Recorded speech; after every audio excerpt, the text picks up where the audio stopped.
Hello, everybody. How are you doing? My name is Profe Kyle. You should already know that. And I have a special guest today. I have one of my former students. He was one of my intermediate students in my Sunday group classes. And I like talking to my students. And I want you to know that I love my students. So that's why I have one of my students here. So I have Jaime. Jaime, hello, how are you? Hi Kai, how's it going? I'm doing great. And you? It's going pretty good. So Jaime, let's go with a quick backstory on yourself. Tell me, or tell us, where are you from?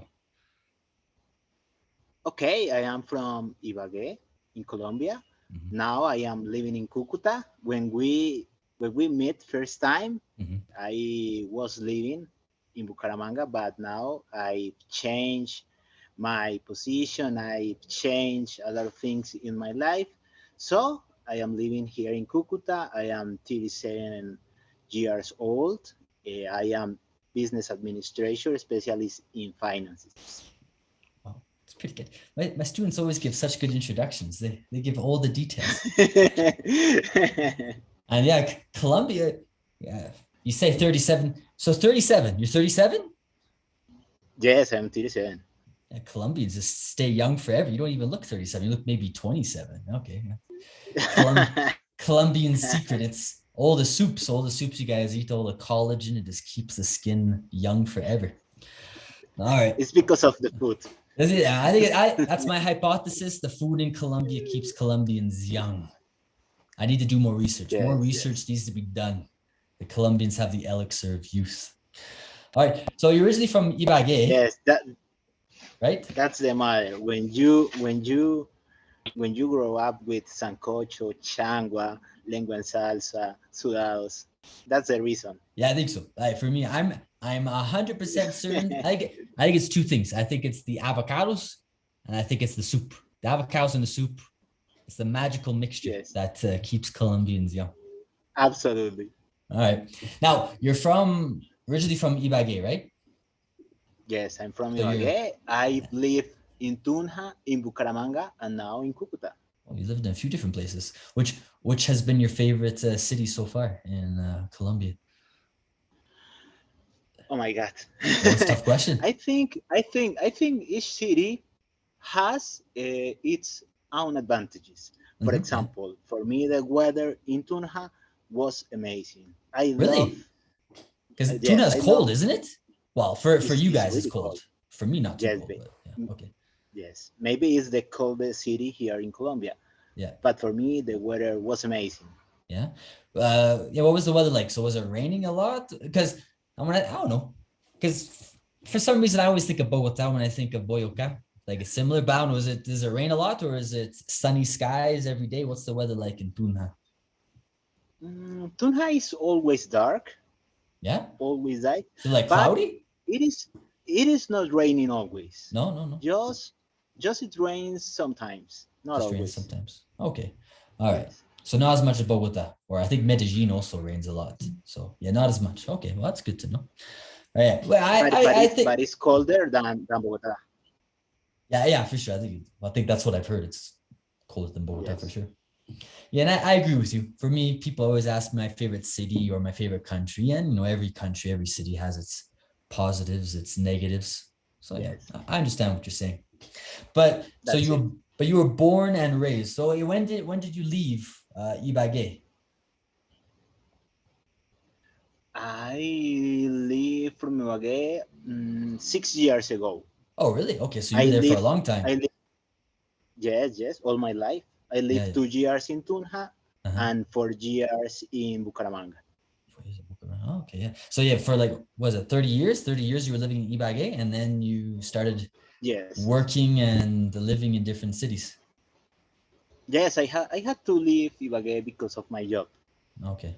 All right. I Sounds had good. a good opportunity in Tunja and I decided to change the city. Okay. All right. Sounds good. Now, and university, you studied because you said you're a business administrator. So you studied business Yes. administration university, I'm guessing? Yes. I studied business administration, international business Oh, administration international business administration. in Yeah. Universidad Ibagué. Okay. So in theory, Yeah. I should I should know English, but you know, institutes here in Colombia are different, are really different. The way they try to teach you English.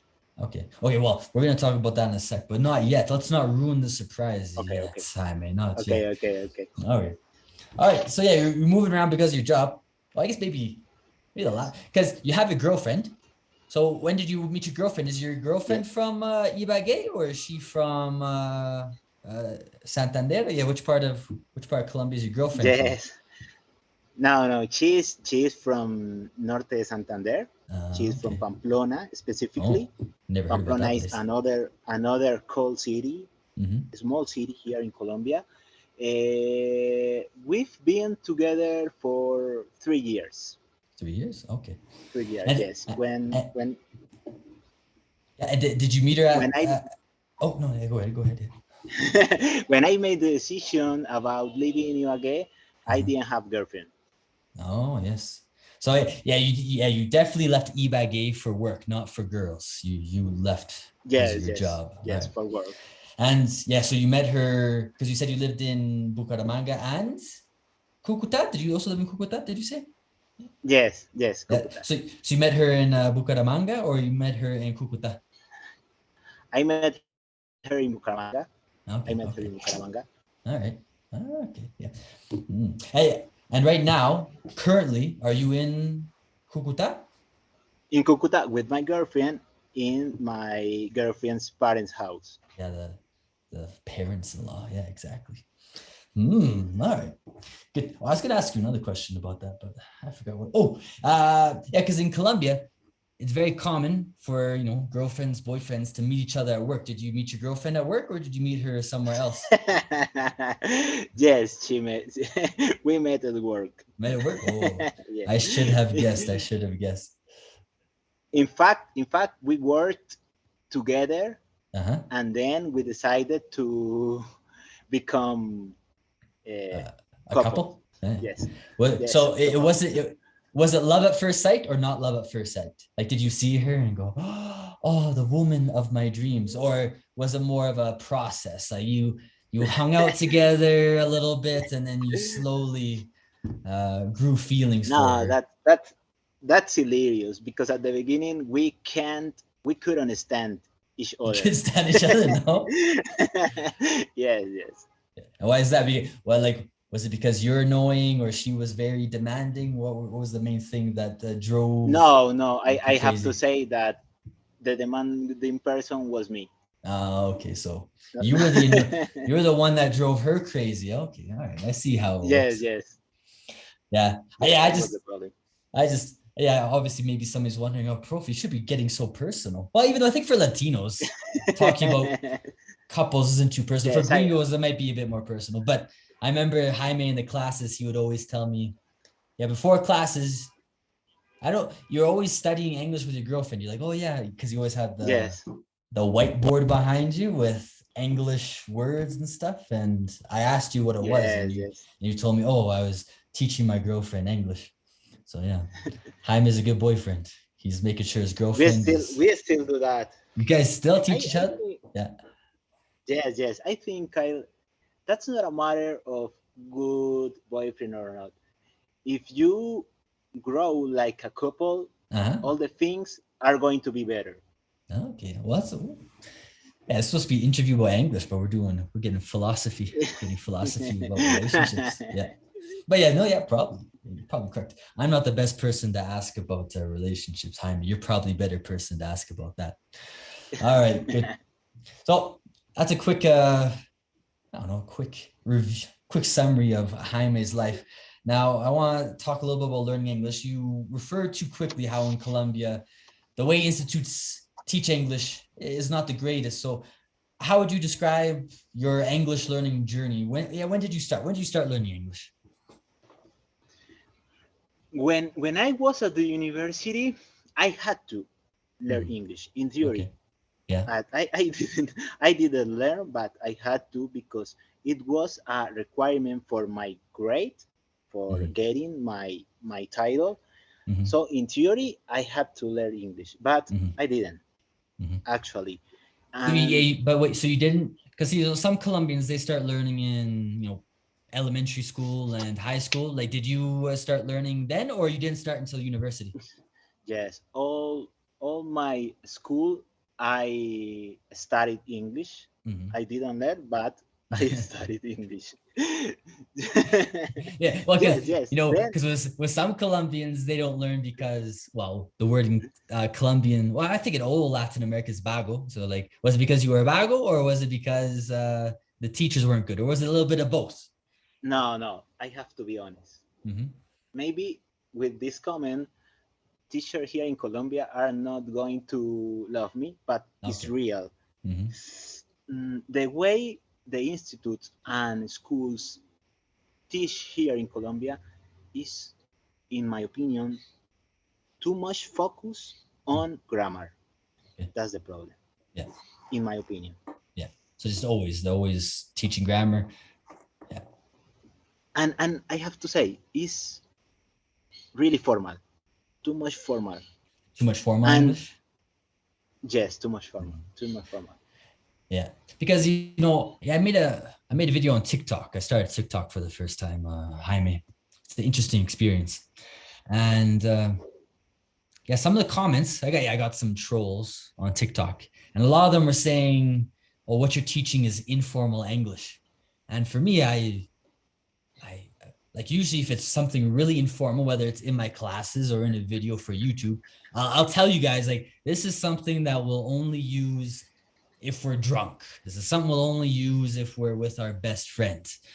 But at the same time, it seems like, yeah, a lot of Latinos, and again, maybe not just Colombians, but a lot of Latinos, maybe this is the reason, but they're taught constantly like, oh, you must learn formal English, formal English, formal English. Yes, But like I'm a gringo and I really don't speak formal English. It's not something very common that we use in Canada or the United States. So yeah, sometimes I get these yes, Latinos arguing with me about formal English and I don't know what they're talking about. So maybe that's the yes, reason why. absolutely. And when you are going to try to talk, it's really challenging to do all these structures in your head. That's Mm-hmm, the problem with Latinos. mm-hmm, Before we speak, before we speaking, we try to do all these structures. So mm-hmm. we avoid speaking. That's the Yeah, problem. because it's a lot of work, right? So like, yeah, for how Yes, many years you've learned English, and every single class was subject, verb, object. This is the present continuous. So when you're trying to speak in English, you're not really thinking in a natural way. You're thinking in more of a mathematical way, saying, okay, I need to have this, then I need to have this, then I need to have this, yes, and that equals a sentence. And obviously, that takes a long time to think and to express yourself. yes. That's the problem. In my case, I learned all these structures in the college, in the university, Mhm, but when when I was going to talk, mhm. obviously I couldn't. Yeah. So I he couldn't. just froze up, I and there's like a wasn't able to. Yes, lot of pressure too. Just yes, yeah. No, yes. it makes sense. So before you found my classes and before you found, I guess, my methodology.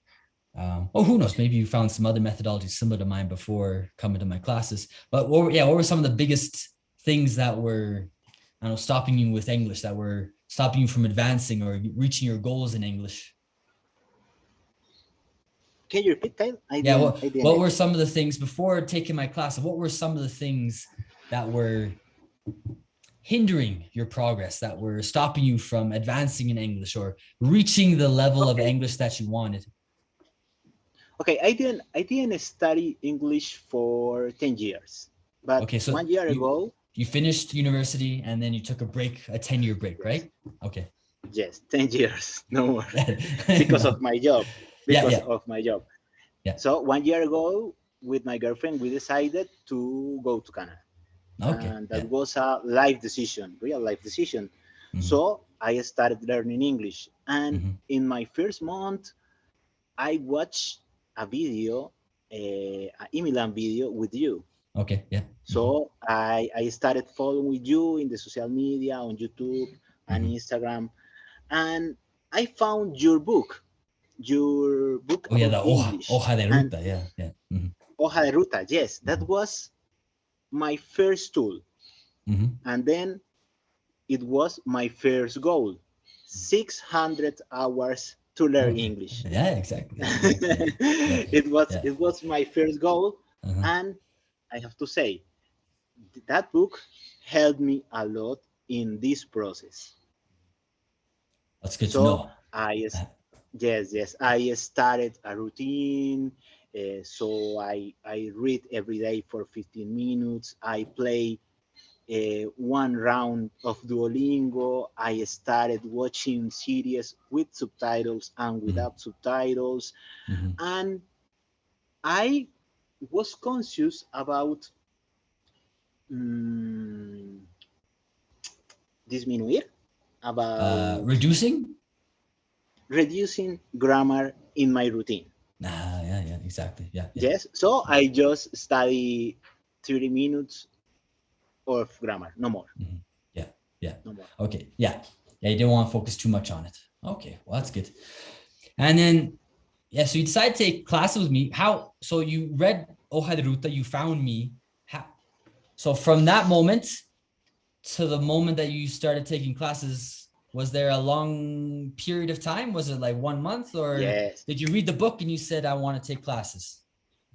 No. I read the book and I wanted to take classes with you. I Okay. read Hoja de Ruta, then I did your course English for Latinos too, Oh, nice. Oh, yeah, because yeah, of the yeah. test. The test told me that I was pre-intermediate, Yeah, yeah. and I was on the waiting list for 4 months. Yeah, yeah, yeah. It could take a four while months sometimes. in Yeah, yeah, pre-intermediate. yeah, yeah. Then you open a spot in intermediate class on Sundays. Yeah, yeah, yeah. Oh no, my God. And I was pre-intermediate. So I decided to Yeah. chat you by WhatsApp, and Yeah. you asked me, okay, please send me an audio at least 3 minutes. Yeah, yeah. Something like And that. Yeah. I send you the audio, and you told me, okay, you can survive. Yeah, yeah, yeah. Yeah, And it yeah. was the beginning. Yeah, that's the main thing. You got to be able to survive. There's a If there are any stragglers in my classes, I cannot help them. They must be able to understand me and participate in the classes. Oh, okay. All right. And before you took the class, did you have any expectations of the classes? Like, you read the book, so after watching my videos, reading the book, did you think, oh, the classes are going to be like this, the classes are going to be like that, or you had an open mind, you didn't know what to expect? No, I knew it would be different, Okay. because English for Latinos, it was really different methodology for me. Yeah. Well, So I knew it would be different. actually, I forgot. I forgot that you did English for Latinos too. And well, obviously, I put a lot of work into those are my self-learning courses. So I guess for you, I want to talk about English for Latinos too first. So what were some of the most noticeable things about my, I guess, self-learning methodology in English for Latinos too? What surprised you the most about doing that self-learning course? Yes, because you didn't teach grammar, or not, just a Yeah.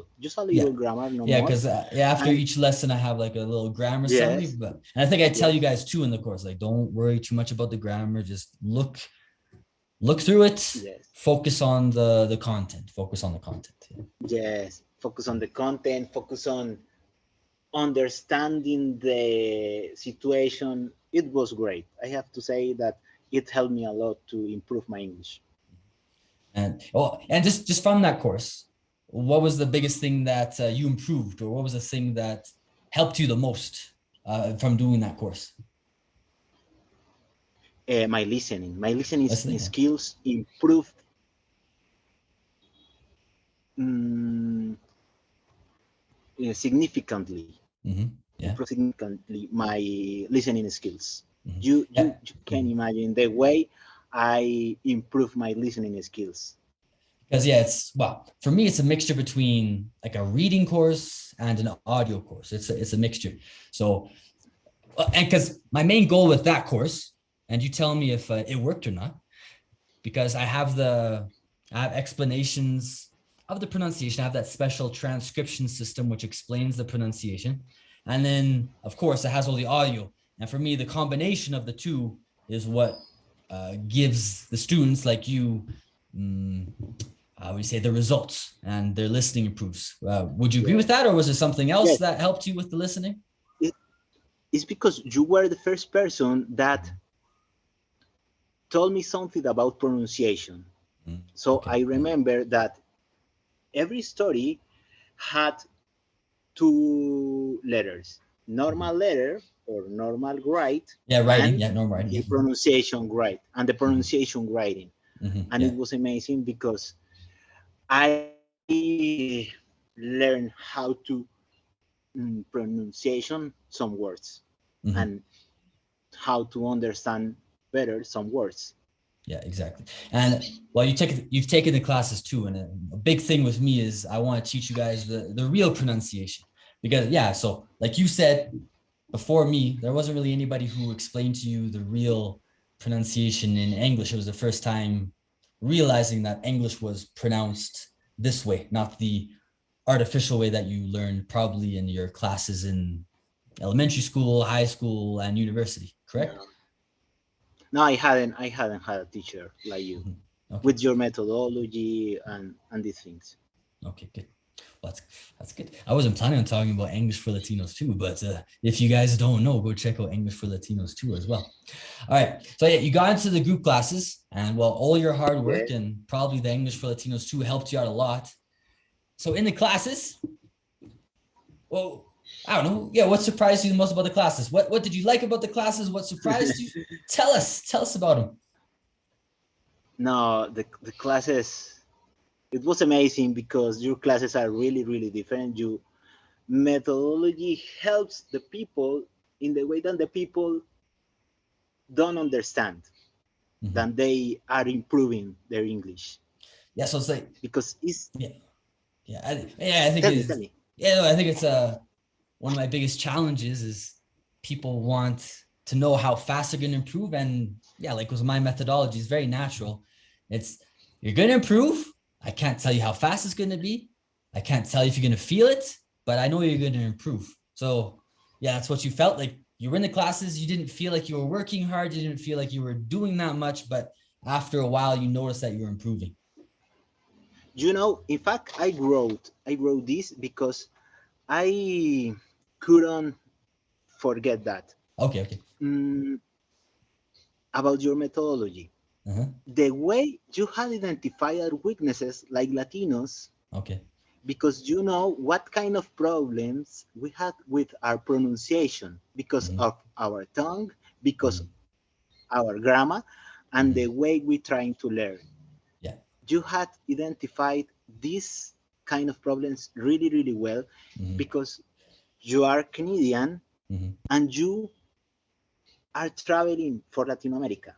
That's a big advantage because you can find a teacher in Canada, but they didn't know the way that we learn. But you do.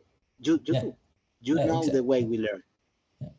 Yeah. Well, yeah, that's for me. People ask me why I travel or why I go to different cities. And the main reason is, yeah, this is my job and I have to understand my students. And yeah, by traveling, I can figure out how you guys learned. I can figure out why you guys are the way you are, and it helps improve the methodology. So yeah, I'm glad that somebody noticed that. Yeah. And a small example, the Listerine buccal, for example. Which one? Oh yeah, exactly. You know that we use Listerine. Yeah, so I guess an example of how I know Latinos. I don't know when I discovered this. I think it was maybe a few months after I started group classes in 2017 or 2018. I can't remember. But I just remember trying to figure out how to explain this vowel because it's a difficult vowel for Latinos to pronounce. And I just thinking. And I thought, it's kind of like gargling mouthwash. And then I think I just asked the students, hey, so have you ever used Listerine mouthwash before? And yeah, all the Latinos said, oh wow, Latinos are very because one thing about Latinos, Latino cultures, Latinos are very clean. Personal hygiene is very important for Latinos. So yeah, I discovered that all Latinos know how to use mouthwash. So now instead of that sound taking forever to learn for Latinos, just got to go, okay, do some gargaras, Yes. and voila, listo. You have the That's vowel. it. Yes. Yeah. So yeah, it's a good example of how I try to. Yeah, for me, my methodology, it doesn't really work with anybody else. I'm pretty sure if I started teaching Russians, I could probably, create a new methodology. But my methodology doesn't really work for other cultures. It's only for Spanish speakers. It's only for Latinos at this point in time. Yes. Yes. Yes. Absolutely. All right. So yeah, but it seems like the biggest thing with you, yeah. So listening and pronunciation. But at the same time, in my classes, and you could probably tell everybody, we don't just focus on No, pronunciation. So we do with your writing, we classes, do I improve. speaking. Yeah. Yes, absolutely. I improve my speaking, my pronunciation, my writing. Mm-hmm. I still keep in mind your keys. Keep it simple and stupid Yeah. Keep for it simple, writing. stupid. Yeah. Exactly. Yeah. Yeah. Because yeah, many Latinos do not keep it simple, stupid. Yeah. Just gotta, or they get too stressed out. And I was like, don't stress out. Yes. Keep it simple, stupid. Yeah. Exactly. And as a result of getting better pronunciation, I Mm-hmm. improve my listening skills, obviously. Yeah. Well, I think that's a big thing. People, yeah, Latinos always say I can't listen very well, and normally the biggest culprit for that is because they don't know how we pronounce. And yeah, if you don't know how we Yes. pronounce, then your ears are gonna have problems trying to listen to us. So yeah, exactly. Holy cow! And All and right. your classes have an added value. Mm-hmm, For example, you learn some slangs, mm-hmm, you learn about culture, mm-hmm. you learn some idioms, and you speak Spanish well. Yeah, It helps. It I try to helps. speak Spanish well. Yes. Yeah, yeah. I'm always self-conscious about my Spanish, but yeah, it does help. It does help in the classes when I need to try to explain something difficult. It's like, oh, okay, dale, entonces es así en español. ¿Tiene sentido? Algo así. That's an advantage. That's a real advantage because if some topic you don't understand, you just speak in English and you speak in Spanish as it's okay. That's no Yeah, problem. yeah, yeah. For me, like obviously not all teachers in the world can speak different languages, but for me, I wish all teachers could speak the language of the students that they're teaching because it makes things so much easier for everybody, for sure. All right, good. I don't know. I'm trying to think. Any other comments about the classes that you think would be important for somebody to know? Yes, I was watching the video of Tammy, and she didn't know how to answer about what kind of people can take your classes. Well, actually, that was gonna be my next question. I What wanna, kind of? Okay, yeah, okay. yes, I So, wanna say that your mm-hmm, classes are for everybody. mm-hmm, You have a methodology that can help all the people to improve their English independently their level, mm-hmm. because you have classes for pre-intermediate and you have classes for intermediate people. So you have no Yeah, problem with learning English for all the people, for teaching English for all the people. yeah. Does I get the age? Well, age doesn't really matter. Sometimes you get mothers that say, "Can my son of 10 years old take the classes?" And maybe not children, but anybody else could take the classes. And of course, if you have a lower level than pre-intermediate, well, English for Latinos 1, English Yes. for Latinos 2, like Jaime discussed before. All right, so I'll just give you the next question. You stole my question, Jaime. Let's see if I got any more questions for you before we end. No, I think you answered everything. So, yeah. Oh, and I guess advice in general. I get last comments. Advice in general for somebody learning English. Let's do two parts. Okay, first part. What was the biggest mistake, or what were some of the biggest mistakes you made learning English? Like obviously focusing on grammar, that wasn't really your fault. It's just kind of like the methodology that they use in Latin America, always focus on grammar. But if there's something personal that you think that you didn't do very well, what would be one mistake or a few mistakes that you made when you were learning English? I think the mistake all the people make. Mm-hmm. We are afraid of speaking and we are afraid of making mistakes. Please don't be afraid of that, because that's the key. Even some North American people can't speak English perfectly. Yeah, no, no, yeah, that's true. Yeah, Yes. not all of us speak very well, and of course, yeah, me, I'm always making mistakes in Spanish. People watch my videos on social media and they always see my mistakes. So yeah, I'm proof. You got to make mistakes to learn, for sure. All right, so that's one mistake. And what would be this really good advice? What would be the best piece of advice you have for somebody learning English? What would help them improve the most? For me, it's very important to create a routine. Yeah. Create a good routine. Mm-hmm. Some reading, some writing, some listening. Mm-hmm. Read helped me a lot. Yeah. And Reading, right? Reading. Reading Yeah, yeah. helps me a lot. And for me, And I want to reading. recommend. Okay, yeah, go ahead. Yeah. Uh-huh. I want to recommend one book. Okay. Oh, you got recommendations too. I like it. Yes, Fluent Forever, written Oh yeah, yeah. by Gabriel Weiner. Oh Yes, yes, yes, yes. I that's think yeah, that's a good book. Yeah, I think I read that book before. I think I read like 5 years ago. I think it has pretty simple English too, doesn't it? yes, Yeah, yes, like that's it. I think you have an Really, really easy. intermediate level, you should be able to understand almost everything in the book. Yeah, that's a good recommendation, and it'll also help you get a good mentality for learning a language like English, for sure. So reading, and for me, reading, I always recommend reading. Well, maybe just also gringo culture. When I was growing up, my parents always told me, if you want to be smart, you got to read. So I started reading, and I like reading. I know many Latinos don't like reading, but specifically when it comes to languages, for me, reading is the best way to improve your vocabulary, because you get so much Yes, vocabulary from reading. that's it. Yeah, movies and TV shows, they're good. I would definitely watch those as well and listen to music. But I think if you're really worried about vocabulary, and most Latinos are very worried about learning vocabulary, then the best thing you can do is read. And I think you took my advice, like in Hoja de Ruta. I always tell people, you don't have to read an entire book in one night, just 10 minutes, No, that's 15 impossible. minutes every day. And yeah, take it easy. Take it easy. Just read a little bit every day. Yes, If you're not good at reading, just read like 1 page, 2 pages every day, get better at it. And yeah, it's definitely something great. But yeah, so your base recommendation, routine. So that's something I'm always talking about. Get a routine, because if you have a routine, it's the snowball yes. effect. How do they say snowball effect in Spanish? Jaime, I'm not too sure. El efecto de pelota de nieve. ¿Sabes eso o Yes, no? yes. Yeah. Yes, Does yes, it yes, I say the know. same thing in Spanish? Because you guys don't have Yes, the snow same in thing. Latin That's America. Oh, the you same guys still idiom. use it? Yeah. What is it The called? same Like idiom. efecto Yes. de pelota de nieve? What's it called? No, That's it? eso es como una bola de nieve. Eso es Oh como no, una bola okay, de una nieve. bola de nieve, yeah. Va So creciendo, effect. va creciendo. Yeah, Yes. exactly. So when you have a routine, it's the snowball effect. The snowball's going to keep getting bigger Yes. and bigger and bigger, for sure.